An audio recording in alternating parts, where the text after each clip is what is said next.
Hello দর্শক বন্ধুরা, পিবিস travel diaries এবং ড্রাইভে আপনাদের সকলকে স্বাগত। আজকে আমি কোনো ট্রাভেল ডায়েরিজ নিয়ে কিছু আসছি না, না লং ড্রাইভ নিয়ে আসছি বা কিছু।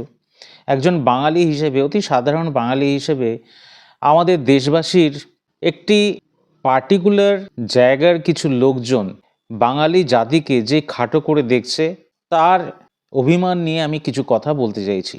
আপনারা অনেকেই শুনেছেন রিসেন্টলি এরকম অনেকগুলো কেস আপলোড হয়েছে যেখানে কিছু হিন্দি ভাষাভাষীর লোক বাংলা ও বাংলা ভাষাভাষীদের বাংলাদেশি তকমা লাগাচ্ছে। এমনকি বাইরে যেসব বাঙালি পরিযায়ী শ্রমিকরা কাজ করতে গেছে, তাদের হুমকি দিয়ে পর্যন্ত তাদের সেই জায়গা থেকে তাড়ানো হচ্ছে। আরও বড় বড় ঘটনা ঘটেছে।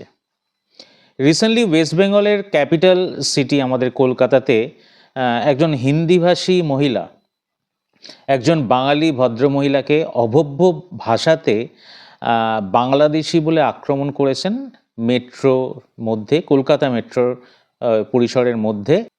বিশেষ করে যেটা বাংলার ক্যাপিটাল আমাদের কলকাতা, এই কলকাতাতে দাঁড়িয়ে বাংলাতে সেই ভদ্রমহিলা কথা বলার জন্য তাকে বাংলাদেশি তকমা দিয়েছে। বাঙালি মহিলাকে এই কোয়েশ্চেন করা হয়েছে, মানে সেই হিন্দি স্টেট বা হিন্দি বলয় থেকে আসা আমাদের আর একটা ভারতবাসী অন্য আর একজন বাঙালি ভারতবাসীকে প্রশ্ন করেছে, মানে সেই অবাঙালি হিন্দিভাষী মহিলা বাঙালি মহিলাকে প্রশ্ন করেছে, এটা কি বাংলাদেশ যে আপনি বাংলাতে কথা বলবেন? ভাবুন, বাংলার ভূমিতে বাংলার ট্যাক্সের পয়সাতে গড়ে ওঠা বাংলার ক্যাপিটাল শহর কলকাতায় ও বাংলার মেট্রোতে উঠে বাংলা বিদ্বেষী হুমকি দিচ্ছে একজন বাঙালি মহিলাকে, অন্য আরেকটি হিন্দি স্টেট থেকে আসা একজন মহিলা। আপনি ভাবতে পারছেন যে নেতাজি, ক্ষুদিরাম, রবীন্দ্রনাথ, বিবেকানন্দর ভূমি এই বাংলার কি হাল এখন, মানে বাঙালিদের কি হাল এখন। আপনি বিহার বা ইউপি বা রাজস্থানে গিয়ে বাংলা ভাষাতে আক্রমণ করতে পারবেন ওখানকার কাউকে? কর্ণাটক বা তামিলনাড়ুতে গিয়ে এরা বলতে পারবে যে হিন্দিতে কথা বলুন, না হলে শ্রীলঙ্কায় চলে যান, বা এটা শ্রীলঙ্কা নয়, এটা ইন্ডিয়া, আপনারা হিন্দিতে কথা বলুন? পারবে তারা বলতে? তাহলে কি আমরা বাঙালিরা হিন্দিদের এই কলোনিতে রূপান্তরিত হচ্ছি নাকি আজ? কোন বইয়ে এরা শিক্ষিত বুঝতে পারি না, যার জোরে এরা বলে ইন্ডিয়ার ভাষা হচ্ছে হিন্দি। ইন্ডিয়াতে কোনো ন্যাশনাল ল্যাঙ্গুয়েজ নেই, তাহলে হিন্দি ল্যাঙ্গুয়েজটা কি? হিন্দি ল্যাঙ্গুয়েজ হলো ওয়ার্কিং ল্যাঙ্গুয়েজ, যেটা হিন্দি স্টেটগুলোতে। তামিল বা কানাডা ভাষা হলো ওয়ার্কিং ল্যাঙ্গুয়েজ তামিলনাড়ু বা কর্ণাটকে স্টেটসদের। বাংলা হলো ওয়ার্কিং ল্যাঙ্গুয়েজ ওয়েস্ট বেঙ্গলের জন্য। যতটা হিন্দি তাদের কাছে প্রয়োজন, মানে হিন্দিভাষী স্টেটদের লোকজনের কাছে ওয়ার্কিং ল্যাঙ্গুয়েজ হিসেবে হিন্দি যতটা প্রয়োজন, ততটাই অন্য স্টেটদের কাছে তাদের ল্যাঙ্গুয়েজ গুরুত্বপূর্ণ। ওড়িশাতে ওড়িয়া, মহারাষ্ট্রে মারাঠি চলে, তামিলনাড়ুতে তামিল চলে, কর্ণাটকে কানাডা চলে, আসামে আসামিজ চলে এবং বাংলাতে বাংলা। এটাই তো আমরা মিলনমোহন ঐক্যতা, একটা ভারত রাষ্ট্রের একটা ঐক্যতা। কিন্তু হঠাৎ বিগত 10 বছর ধরে বাংলা বিরোধী একটা বেল্ট কিভাবে গড়ে উঠল, হিন্দি ভাষাভাষীদের মননে কিভাবে এটা ফিট হয়ে গেল, সেটা যে রাজনৈতিক, এটা নিয়ে কিন্তু কোনো সন্দেহের অবকাশ নেই এখন। ইন্ডিয়াতে বাংলা হলো সেকেন্ড লার্জেস্ট ভাষা, আর ওয়ার্ল্ডে যার র্যাঙ্ক হলো 7th লার্জেস্ট ল্যাঙ্গুয়েজ। ইন্ডিয়াতে ধ্রুপদী ভাষার উপমা পাওয়া এই বাংলা ভাষা হিন্দি ভাষার থেকেও অনেক পুরনো। মানে হিন্দির যেখানে 800 বছরের ইতিহাস খুঁজতে হয়, সেখানে বাংলার 1000 বছরেরও বেশি ইতিহাস আছে, যার অন্যতম বেসিস হলো এই ভাষার সময়কাল। না হলে বাংলা ভাষা ধ্রুপদী বাংলা ভাষা হতো না। হিন্দি যেমন আপনার কাছে গর্বের ভাষা, বাংলা তেমন বাঙালির কাছে গর্বের ভাষা। যে দেশে আমরা থাকি সেই দেশের জাতীয় সঙ্গীতও বাংলাতেই লেখা। বাংলা ভাষা বা বাঙালিদের আত্মসম্মানকে খাটো করে দেখলে আপনি তো আপনার দেশকেই ছোট করছেন। আর নোবেল প্রাইজের লিস্ট গুনলে পেয়ে যাবেন কতজন বাঙালি এই শিরোপা পেয়েছেন তার লিস্টটা। 1901 সালে নোবেল পুরস্কার প্রচলনের পর থেকে 2019 পর্যন্ত 4 জন বাঙালি ব্যক্তিত্ব এই পুরস্কার জয় করেছেন। সর্বপ্রথম তো জানেন, বাঙালি হিসেবে নোবেল পুরস্কার লাভ করেন রবীন্দ্রনাথ ঠাকুর।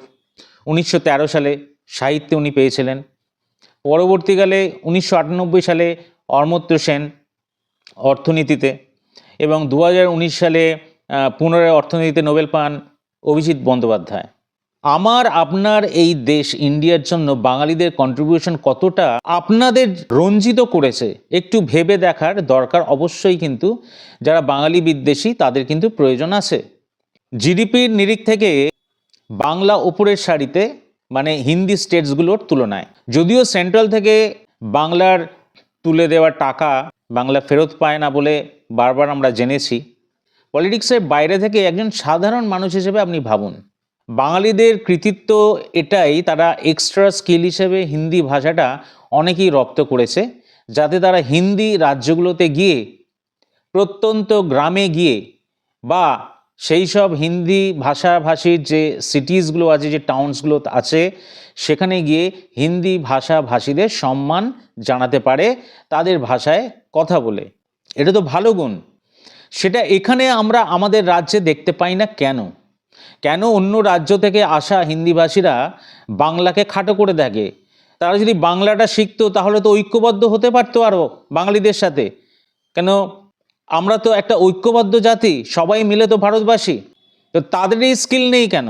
বাঙালিদের কৃতিত্ব এটাই, তারা এক্সট্রা স্কিল হিসেবে হিন্দি ভাষাটা অনেকেই রপ্ত করেছে, যাতে তারা হিন্দি রাজ্যগুলোতে গিয়ে তারা কথা বলতে পারে। সেটা এখানে আমরা আমাদের রাজ্যে দেখতে পাই না। এই ছবিটা কিন্তু পুরনো কলকাতার চিত্র ছিল না। রাজ্য সরকার উদাসীন না হলে এই চিত্রটা আমার মনে হয় আজ আমরা দেখতাম না। আপনাদের হিন্দি ভাষাভাষীদের কাছে যেমনটা হিন্দি প্রেম, ঠিক ততটাই আমাদের বাঙালিদের কাছে বাংলা প্রেম, আসামিজদের কাছে আসামি ল্যাঙ্গুয়েজের প্রেম, কর্ণাটকদের কাছে কানাডা প্রেম, বা তামিলনাড়ুর কাছে তামিল ভাষার প্রেম, মহারাষ্ট্রের কাছে মারাঠি ভাষার প্রেম ঠিক ততটাই কিন্তু গুরুত্বপূর্ণ এবং ইম্পর্টেন্ট। আপনারা বলছেন বাংলা বললে বাংলাদেশে চলে যাও, বা আমরা নাকি বাংলাদেশি, মানে বাঙালিরা বাংলাদেশি। তাহলে যারা তামিল বলে তারা কি শ্রীলঙ্কান বলতে চাইছেন? কিংবা যারা হিন্দি বলে তারা কি পাকিস্তানি বলতে চাইছেন?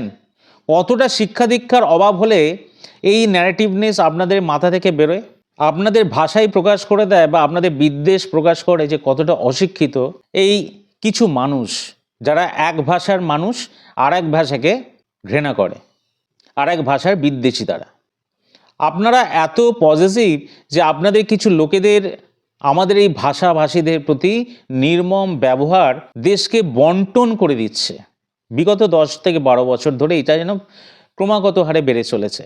আমি আমাদের স্টেটের সর্বোচ্চ নেতৃবৃন্দ যারা আছে তাদেরকে অনুরোধ করব, মুখে না বলে কাজে করে কিছু দেখান, এবং কাজটা করবে কিন্তু আপনার বাঙালি ভাই বোনেরা, যারা 85% জনসংখ্যা নিয়ে আপনাদের ভোটে আনছে, রাজনীতিতে এনেছে। তো শুনে কোনো লাভ নেই। বাঙালিদের দিয়ে কাজ করান, সেটা অ্যাডমিনিস্ট্রেশন অবশ্যই। বাংলার মুখে যে কালি পড়েছে না, সেটা থেকে বাংলাকে আসল মর্যাদা ফিরিয়ে দিন। কারণ আপনারা বাংলার একমাত্র টিম এখন, তাই পারলে আপনারাই পারবেন। আপনারা নিশ্চয়ই জানেন যে বাংলাতে চিঠির অ্যাড্রেস লেখা থাকলে ওই চিঠিটা পোস্ট অফিসে পড়ার লোকও কমে গেছে। জানেন তো কি করছেন আপনারা? শুধু ক্লাব উন্নয়ন আর রাস্তা সাজালে তো হবে না, লিডারশিপে বাঙালিদের বসান, খেলার মাঠে বাঙালিদের আনুন, স্কুল কারিকুলামে বাংলা ভাষা পাঠ্য কম্পালসারি করুন। কাদের চাপে হচ্ছে না? হিন্দি সেকেন্ড ল্যাঙ্গুয়েজ হতেই পারে এক্সট্রা স্কিল হিসেবে। হিন্দি ভাষাভাষীরা চাইলে এক্সট্রা স্কিল হিসেবে বাংলাটাও শিখতে পারে অন্যান্য ভাষার মতো। এই শেখার ব্যাপারে বাঙালিরাই কেন এগিয়ে থাকবে? আপনারাও দেশকে জানুন, অন্য ভাষাকে সম্মান করতে শিখুন, সব ভাষাই সমান অধিকার নিয়ে চলুক। কনস্টিটিউশনে বলা আছে কোনো জাতিবিদ্বেষী আক্রমণ ফৌজদারি অপরাধের মধ্যে পড়ে। এই জাগরণটা গড়ে তুলুন, মাইকে মাইকে অ্যানাউন্স করুন, কোটি টাকার ফ্ল্যাট তৈরি বন্ধ করুন।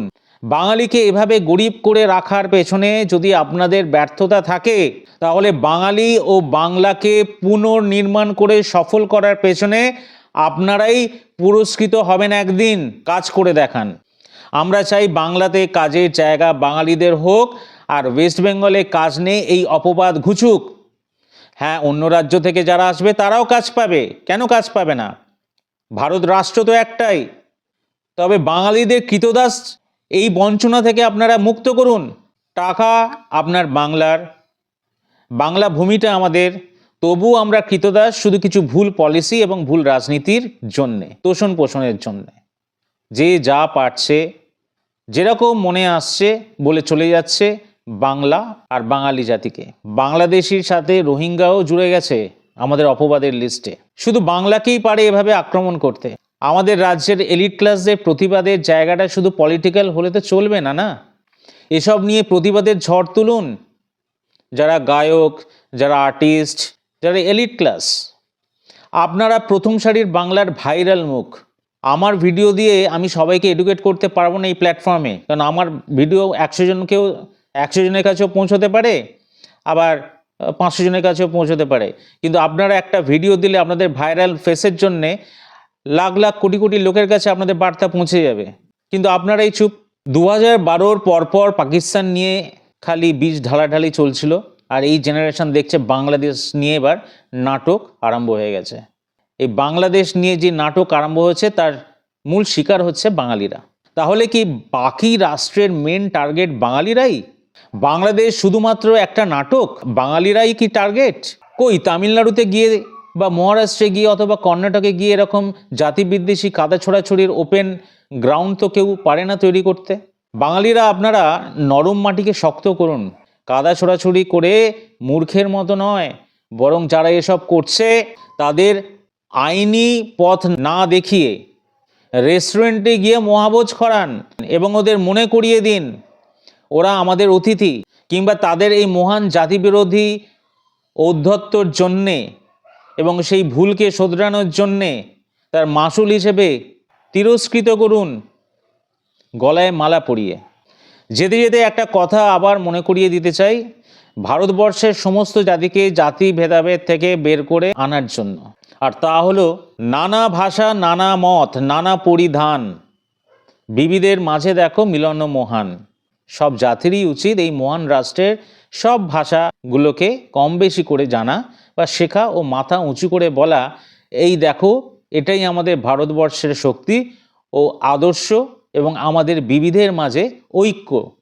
আপনাদের মতামত কমেন্ট বক্সে জানান ও প্রচুর প্রচুর হাওয়ার গতিতে ভিডিওটা শেয়ার করুন যদি আমার মতামত আপনাদের বিন্দুমাত্র মনে লেগে থাকে। এলাম।